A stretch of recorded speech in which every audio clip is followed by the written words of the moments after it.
Bienvenidos a la UNAM Responde, qué gusto saludarlos desde nuestras instalaciones en TV UNAM para seguir compartiendo con ustedes pues parte de la información y del conocimiento que se genera día con día al interior de nuestra Universidad Nacional Autónoma de México. Les recordamos que podemos estar en contacto a través de nuestras redes sociales que están apareciendo en este momento en nuestras pantallas. Las células son una entidad compleja y completa que ha generado infinidad de investigaciones, retos y oportunidades tan solo al interior de nuestra universidad, y sobre estas tareas estaremos platicando esta tarde. Acompáñanos.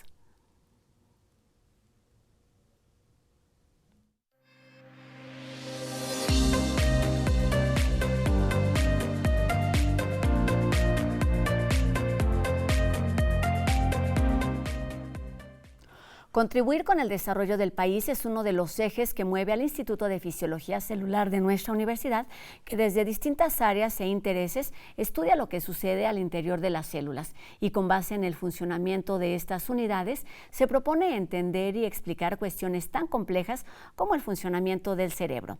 Para hablar de los avances y los retos en esta disciplina, desde la investigación, la docencia y las unidades de servicio con las que cuenta, nos acompaña esta tarde la doctora en Ciencias Biomédicas, María Soledad Funes Argüello, quien es directora del Instituto de Fisiología Celular de nuestra universidad. ¿Cómo estás, doctora? Bienvenida a la UNAM Responde. Muchas gracias. Buenas tardes, Rosa. Buenas tardes al auditorio de TV UNAM. Gracias por tenerme aquí. Pues un gusto que estés con nosotros para hablar en general de este instituto. Hemos en algunos otros momentos hablado de neurorehabilitación, de videojuegos, pero hoy quisiéramos acercarnos al instituto de forma más general. ¿Cómo está conformado? ¿Cuáles son los objetivos que mueven a esta instancia universitaria? Pues el Instituto de Fisiología Celular, como ya lo mencionaste, estudia desde la investigación una gran diversidad de procesos que tienen que ver con las células, que son consideradas la unidad funcional de la vida. En ese sentido, trabajamos o estudiamos desde organismos unicelulares como las bacterias, cuáles son los mecanismos de patogenicidad que hacen para sobrevivir y comunicarse, hasta en un organismo más complejo como nosotros, cómo distintos tipos celulares se comunican para, por ejemplo, formar procesos complejos como la generación de memorias, recuerdos, emociones en nuestro sistema nervioso. Es decir, lo que somos, lo que nos mueve y lo que nos mantiene aquí. ¿Cómo está conformado el instituto? El instituto está conformado, como muchas entidades de la universidad, por un personal académico. Actualmente somos aproximadamente 170 académicos trabajando en el instituto, además de personal administrativo y una gran cantidad de estudiantes. Que están ahí, llegan y se van, aprenden y además pues tienen una interacción directa con esta parte académica.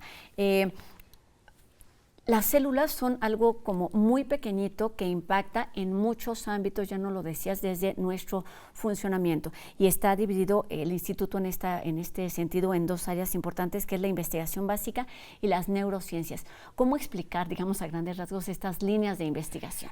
Sí, básicamente toda la investigación que realizamos se considera como ciencia básica, es decir, que no tiene necesariamente una aplicación inmediata directa, ya sea aplicación tecnológica o aplicación médica, sino generamos conocimiento que puede ser base para en algún futuro cercano, mediano o lejano poder tener aplicaciones más tangibles. En este sentido, sí, nuestras investigaciones o el instituto está dividido académicamente en estas dos divisiones, valga la redundancia. En la sección de investigación básica nos enfocamos más en procesos un poco más generales, como la diferenciación celular, los microorganismos, las levaduras, algas verdes unicelulares, ese tipo de cosas. Las proteínas, también estudiamos cosas más pequeñas incluso que las células, que tienen que ver con las células, como las proteínas, la estructura, cómo se organiza el material genético dentro de las células para poder expresarse en determinadas circunstancias, etc. Y por otro lado tenemos la división de neurociencias, donde sí hay investigaciones más enfocadas a entender el funcionamiento del sistema nervioso desde el punto de vista tanto fisiológico normal, digamos, como patológico en ciertos procesos como infartos cerebrales y cosas así. Oye, dijiste algo muy importante con respecto a esto. Comenzamos quizás estudiando las células y descubrimos que hay algo ahí mucho más pequeño que nos da información y que nos permite ampliar ese conocimiento. ¿Cómo en este sentido un instituto, lejos de ir como resolviendo preguntas, va justo ampliando ese panorama de investigación y permite que el instituto crezca, se transforme con el paso de los años? Sí, yo creo que una de las cosas más maravillosas que tiene la ciencia es que nunca conocemos todo. Y entonces resolver una pregunta nos lleva a generar un arco iris de preguntas adicionales y nuevas, que eso justamente hace que el conocimiento crezca y desde un punto de vista institucional hace que las líneas de investigación se puedan diversificar. El instituto comenzó hace ya casi 35 años y se originó con un pequeño grupo de investigadores e investigadoras y a lo largo de los años ha ido creciendo a través de la contratación de jóvenes, ¿no? Y entonces esa contratación de jóvenes que traen líneas de investigación nuevas, la mayoría de ellos se ha ido a hacer estancias postdoctorales o estudios de doctorado, aparte de su formación académica en el extranjero, traen no solo preguntas de investigación novedosas y de fronteras, sino también aproximaciones experimentales que van sumando a la experiencia del instituto y así hace que nuestras investigaciones se mantengan siempre a la frontera del conocimiento. Cuéntanos de estas aplicaciones, del impacto que tiene esta investigación de lo micro en los laboratorios al interior del instituto, en eso que sucede de forma funcional, quizás en hospitales, con otras instancias de la UNAM, con otras entidades. Sí, para esto a mí me gusta mucho citar un ejemplo de una de nuestras investigadoras eméritas. Ella fue una de las fundadoras del instituto, que comenzó estudiando una molécula muy pequeña que es un derivado de adenosina. La adenosina es una de las moléculas que forman los ácidos nucleicos, como el ADN y el ARN, y en algún momento de sus investigaciones se dio cuenta que este compuesto tenía impactos benéficos en la regeneración hepática y en el tratamiento a la cirrosis. Entonces, básicamente toda su trayectoria académica de decenas de años ha sido tratar de entender qué es lo que este compuesto está haciendo que genera impactos benéficos en la fisiología hepática y comprender qué es lo que está haciendo, qué es lo que está haciendo con el tejido, qué parte de la célula está modificando su metabolismo con este compuesto, etcétera. Ha sido pues toda una trayectoria. Y actualmente este compuesto está en proceso de colaboración con la industria farmacéutica para poderlo aplicar directamente en pacientes. Entonces es como redondear toda la trayectoria de una persona que surgió como la semilla fue investigación puramente básica, tratar de entender cómo funciona, qué estaba haciendo este compuesto y ahora lo podemos ver en un tratamiento médico. Lo podemos ver materializado, digamos, en pocas palabras. Por supuesto, la investigación es una parte prioritaria del instituto, pero la docencia es también fundamental. Cuéntanos de esta área que tiene que ver no solo como podríamos pensar con estudiantes de licenciatura o de posgrado, sino también tienen un vínculo estrecho con generaciones de otros niveles. Claro que sí. Sí, pues para el instituto, la fuerza y motor, como para la universidad en general, son los estudiantes, son las y los estudiantes. Son los alumnos y las alumnas quienes realmente o de manera cotidiana realizan los experimentos a través del desarrollo de sus proyectos de investigación. En este sentido, tradicionalmente nosotros estamos involucrados más con los programas de posgrado, con alumnado que hace maestría y doctorado. Sin embargo, también empezamos a incorporar alumnos desde el nivel licenciatura de manera rutinaria. Más o menos la mitad de nuestra población estudiantil es de licenciatura, que está haciendo rotaciones, trabajos de tesis, estancias profesionales, ese tipo de cosas, y la mitad es de posgrado. Sin embargo, desde hace ya algunos años estamos tratando de tener un acercamiento con otros niveles académicos como el bachillerato.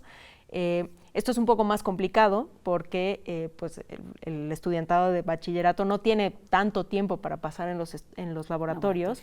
Pero tenemos aproximaciones a través, por ejemplo, de la Semana del Cerebro, que es una de nuestras actividades de divulgación más importantes, y entonces en coordinación con las escuelas nacionales preparatorias vienen grupos de alumnos y alumnas a conocer nuestros laboratorios, a conocer nuestras investigaciones, asisten a charlas, y es un poco tratar de establecer un vínculo directo con ellas y ellos para motivarlos a estudiar carreras científicas o si no, para que conozcan la importancia de la investigación científica. Aquí es importante hablar de la multidisciplina. ¿Quiénes son esos alumnos que van y que vienen y que enriquecen al instituto con sus dudas, pero también con su conocimiento?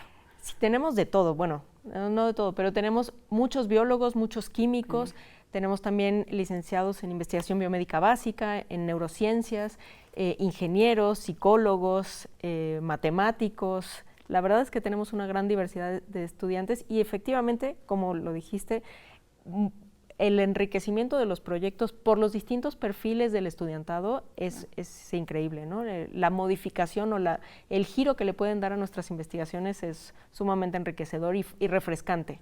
Para todos, para los alumnos y para los académicos que están ahí, digamos, pues dirigiendo estos trabajos de investigación. Hablabas hace unos minutitos de la importancia de materializar, digamos, ese conocimiento, de coronar todos esos años de esfuerzo y de trabajo, y es importante hablar de las patentes que tiene registradas ya el instituto. Sí, tenemos varias patentes. No somos de los institutos que patentamos más en la universidad, pero sí estamos haciendo un esfuerzo cada vez más activo de tratar justamente de plasmar los resultados de nuestras investigaciones en resultados tangibles. Es difícil de pronto pensar que nuestras investigaciones van a derivar en algo que pueda tener una aplicación directa, y eso generalmente toma muchos años. Pero, por ejemplo, algo que estamos desarrollando en este momento, un grupo de investigación, a partir de su conocimiento en la estructura de las proteínas, planteó un diseño de proteínas, digamos, in sílico, para hacer que un suplemento alimenticio proteico, ¿no? Esto pensando en que cada vez el suplemento de proteínas para nuestro consumo es más difícil o genera más impacto en el ambiente, ese tipo de cosas. Entonces, justamente lo está patentando, está en proceso de pasar a la industrialización de este producto y este tipo de aproximaciones que son desde las proteínas, ¿no? Que tampoco es un impacto médico como uno lo piensa naturalmente, también son cosas que estamos tratando de hacer de manera más dirigida. Dices, puede ser complicado que esto se materialice, digamos, de forma evidente, pero cuéntanos, aunque, digamos, no lo tengamos como muy claro o muy evidente, ¿cuál es el impacto que sí tienen las investigaciones y el trabajo que se hace desde hace más de 30 años en este instituto? Bueno, en términos tangibles, hemos tenido de patentes, hemos tenido varias patentes en cosas más médicas por el tipo de investigaciones que desarrollamos. Por ejemplo, tenemos varios registros con el compuesto que les mencionaba de cirrosis, que puede ayudar a la cirrosis y a la regeneración hepática, tenemos varios. Tenemos también proteínas que se han relacionado con qué tanto que un paciente, por ejemplo, en un área de cuidado intensivo puede desarrollar respuestas de sepsis muy fuertes, y entonces hemos patentado proteínas que se monitorean o ¿cómo se puede decir? Que caracterizan ese proceso infeccioso. Okay. Las identifican. Exacto, y que puede ser utilizado como un marcador, ¿no? Como un marcador temprano para que los médicos puedan decir, este paciente está en proceso de generar un proceso más complicado. También trabajamos mucho con canales iónicos, que los canales iónicos son proteínas muy grandes en las células que permiten el intercambio de moléculas, y algunos de ellos están relacionados, por ejemplo, con el sensar estímulos del ambiente, y eso comunica hacia el interior de la célula una serie de cosas. Entonces, por ejemplo, están relacionados con procesos de dolor, y entender cómo funcionan puede impactar en algún momento en entender algunas patologías que tienen que ver con el dolor crónico o con no sentir dolor, que pueden ser muy peligrosos, ¿no? Para un individuo como nosotros. Y es por todo esto que ya que resulta complicado como explicarlo, transmitirlo, pero es indispensable para pues buscar entender el bienestar y el funcionamiento de nuestro organismo, y no tenemos nada más que explicar al respecto. Hay una parte fundamental también del instituto que tiene que ver con estas unidades de servicios con las que cuentan, que están pues ahí a disposición de distintas instancias, y no sé si del público en general también. Sí, las unidades, además de los laboratorios de investigación como tal, tenemos unidades de servicio, efectivamente, que están diseñadas como para hacer un apoyo técnico a distintos trabajos de investigación. Sin embargo, hay algunas de ellas que tienen aplicaciones que pueden ser utilizadas por el público en general. Uno es el que ya han tenido aquí, por supuesto, el laboratorio de neurorehabilitación, que genera dispositivos, videojuegos para ayudar a los procesos de neurorehabilitación después de un problema, no sé, un infarto isquémico, una cosa así. Tenemos también el Laboratorio Nacional de Canalopatías, que justamente forma parte del sistema de laboratorios nacionales que inicialmente fue financiado por el CONACYT, y que hay muchos de estos laboratorios al interior de la UNAM, y este en particular estudia justamente el funcionamiento de canales iónicos y está a disposición de farmacéuticas o de industrias más grandes que requieran analizar un proceso tan particular como, por ejemplo, el impacto de una molécula sobre un canal iónico o sobre otro tipo de moléculas. Además, tenemos un laboratorio de microarreglos, que suena complicado, pero la colaboración que ha tenido este laboratorio con la industria en general y con el servicio público es tratar de identificar microorganismos que están en alimentos o en, por ejemplo, si hay algún alimento que esté utilizando organismos genéticamente modificados, se puede identificar muy fácilmente este tipo de cosas. Entonces, es decir, todo lo micro está directamente conectado con lo macro, con lo que vemos, con lo que sentimos, con lo que pensamos. Doctora, acabas de cumplir 2 años al frente de este instituto. La pandemia, por supuesto, fue un reto complicado en varios sentidos, pero este informe también puede ser como un punto de partida para lo que está por venir. ¿Cuáles son esos objetivos, digamos, a corto plazo del instituto? Sí, definitivamente la pandemia fue un reto importante, recuperar esas actividades presenciales. Yo creo que en este momento recién nos estamos dando cuenta del impacto que tuvo verdaderamente la suspensión de actividades presenciales en las investigaciones que realizamos. En términos tanto de productos, nosotros fundamentalmente difundimos nuestros resultados a través de publicaciones en revistas internacionales, como en las y los estudiantes que estaban realizando sus proyectos de investigación. Como retos a futuro, en estos últimos 2 años, digamos, de la gestión actual, pues es justamente, yo creo que identificar cuáles son esos problemas que podemos enfrentar a corto plazo, cómo vincularnos más con la sociedad mexicana, cómo contribuir al desarrollo tanto de la universidad como de la nación, que son parte fundamental de las funciones sustantivas de nuestra universidad. Claro.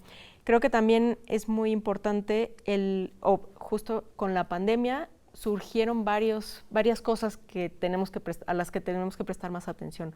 Una es a cómo los científicos comunicamos lo que hacemos hacia el exterior. Creo que la pandemia fue un ejemplo clarísimo de que nos cuesta muchísimo trabajo hacerle entender a la gente qué es lo que hacemos, cuál es la importancia de lo que hacemos.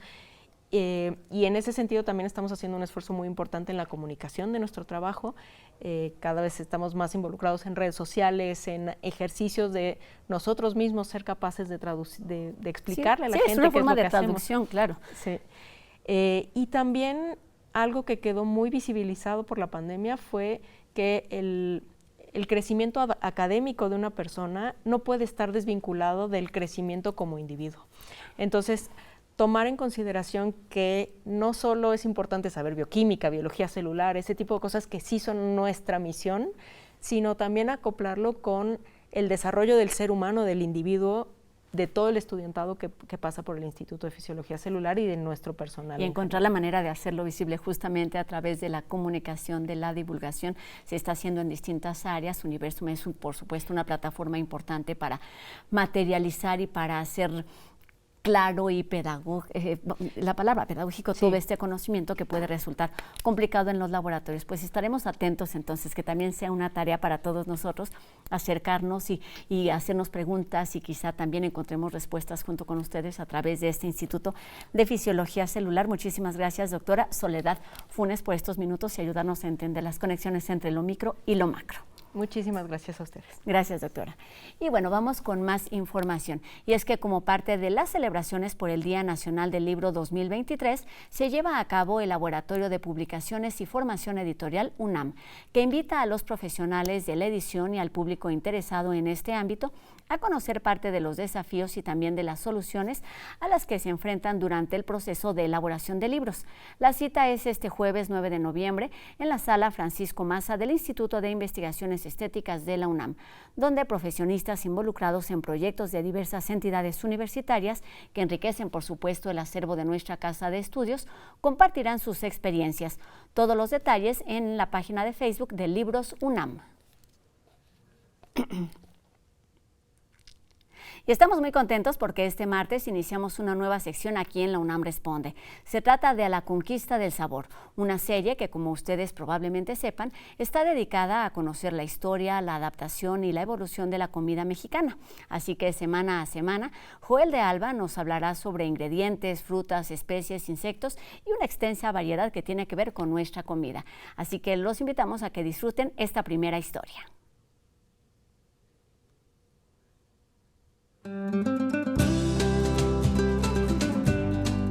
El chile, del náhuatl chili, es el ingrediente que le pone color y sabor a las tradiciones mexicanas.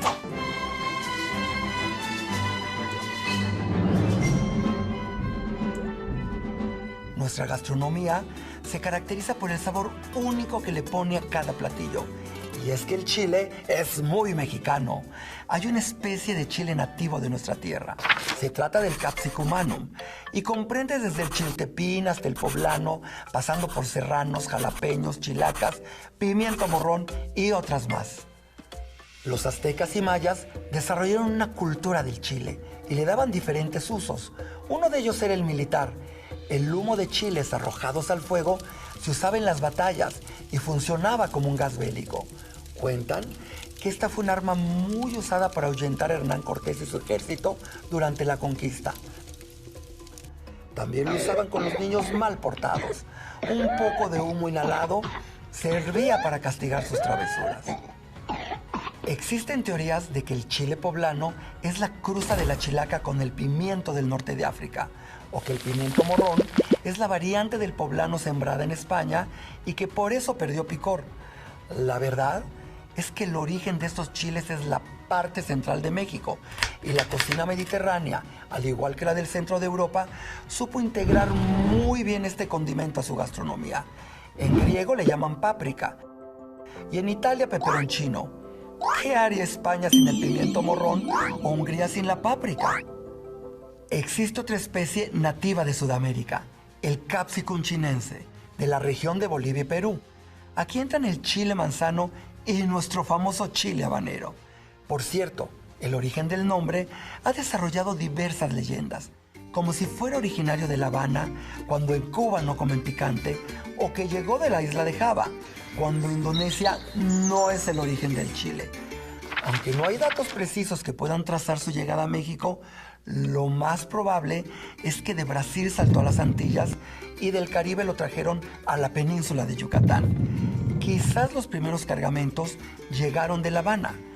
Es tan importante en la gastronomía yucateca que existe una denominación mexicana de origen como chile habanero de Yucatán, que cubre y protege los estados de Campeche, Yucatán y Quintana Roo. Nuestro apreciado y mexicanísimo chile también conquistó Asia. Llegó a través de la nao de China para enriquecer la gastronomía de casi todo el continente. India, Tailandia, Corea, China, Mongolia y otros países añadieron el chile muy bien a sus platos tradicionales. Tan solo India y China producen miles de toneladas más que nosotros y algunos chiles secos, como el de árbol que se vende en nuestros mercados, es importado. El chile, pimienta de indias, ají o guindilla se integró de maravilla a ingredientes de otras tierras, poniéndole sabor a todo el mundo.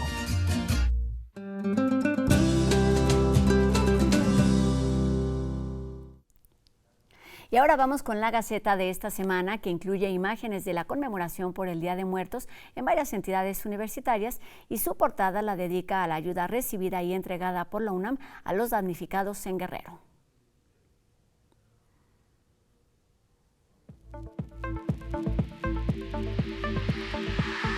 Con el envío de 100 toneladas de ropa, medicinas y víveres este domingo, suman ya 5 cargamentos y 442,000 kilos de ayuda que la UNAM ha entregado a los afectados por el huracán Otis.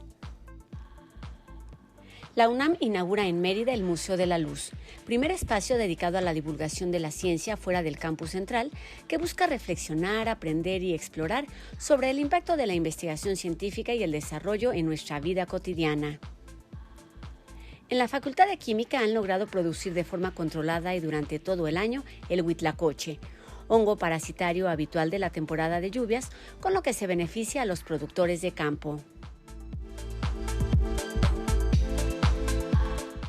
Y seguimos con más información de UNAM Global TV sobre este tema relacionada con la empatía que ha mostrado la sociedad para con los damnificados del huracán Otis y bueno, que se ha visto reflejada en los centros de acopio UNAM Solidaria.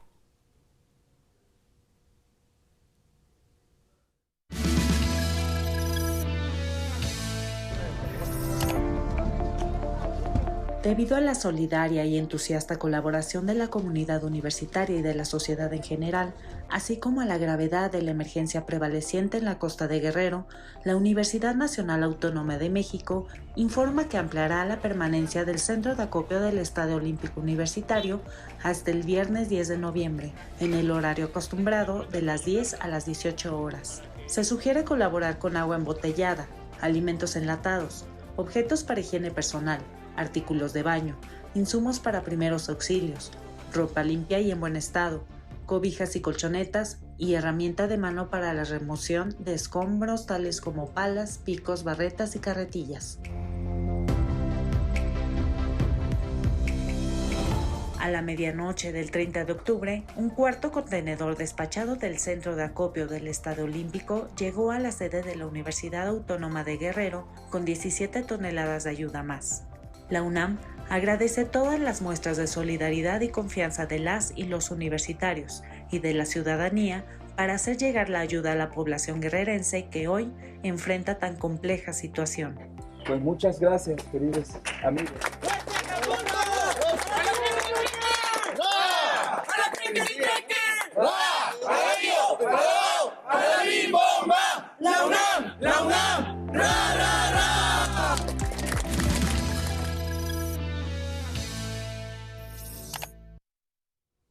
Recordemos que estos centros de acopio universitarios siguen recibiendo ayuda hasta el 10 de noviembre. Por lo pronto, den un horario de 10 de la mañana a 6 de la tarde aquí en el Estadio Olímpico Universitario, en el Centro Cultural Universitario Tlatelolco y en algunas otras sedes. Estemos atentos a esta información y los productos que van necesitando.